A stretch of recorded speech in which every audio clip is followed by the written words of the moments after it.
So how do you go about finding potential career paths to evaluate against your strengths and priorities? You might find it helpful to start with your academic background and the subjects you've studied. After all, you may want to use the skills and knowledge you've spent years developing.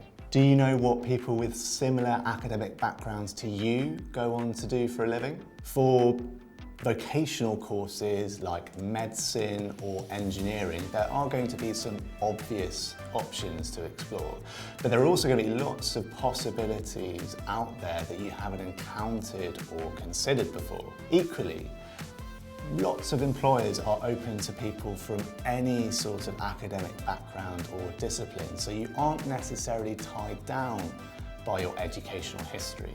Or you might take an industry-first approach. So let's say that publishing piques your interest. Well, there are various types of publishing. So we have trade fiction, which is the kind of novels and general books that we read for pleasure.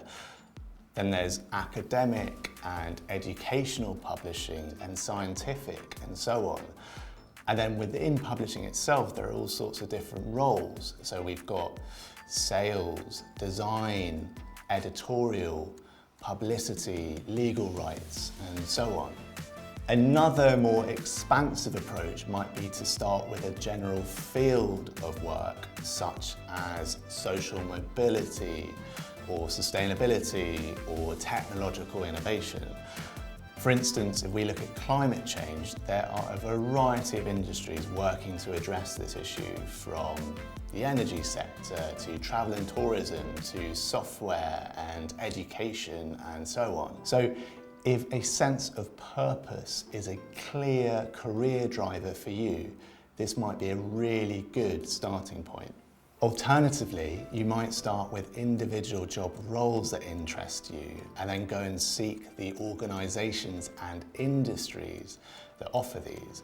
Now, even if you've got a few ideas, when you widen and deepen the scope of your research, you might be surprised at the different possibilities that emerge. A project manager, for example, could work for a small charity supporting refugees, or a large multinational pharmaceutical company. An accountant could work for a small independent record label or a financial technology startup. This isn't an exhaustive list of approaches, so if there's an alternative one out there that works better for you, go for it. There's no right or wrong way to explore your career options as long as you are being led by your current strengths and priorities. Regardless of what approach you take, it's really important to seek the insights and support of others as part of this process. We're all held back to varying degrees by lack of knowledge of all the opportunities out there for us to take advantage of. So surround yourself with people who can give you the encouragement, inspiration, and guidance you need to find those opportunities. These could be your parents, they could be your friends and peer group, could be your academic tutors or university wellbeing services, or of course, your career services. At the same time, one of the most effective strategies to develop your knowledge and confidence is to connect with people who sit outside your current social circle. That way you can start to find opportunities you can't currently see and widen your network of potential employers.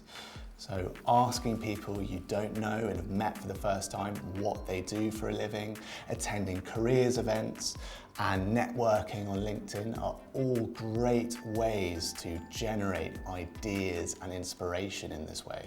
And while it's good to know in theory what you like the sound of, you'll learn even more through practical experience. This could be formal work experience, summer internships, joining student societies, volunteering, whatever it is. If you're out there testing these ideas out and meeting new people, you never know what potential opportunities you might discover and what doors this might open. I mean, who knows, you might even stumble across a job you've never heard of before. Now move on to the next part of this course to access a range of resources that are going to help you put the approaches we've covered so far into action.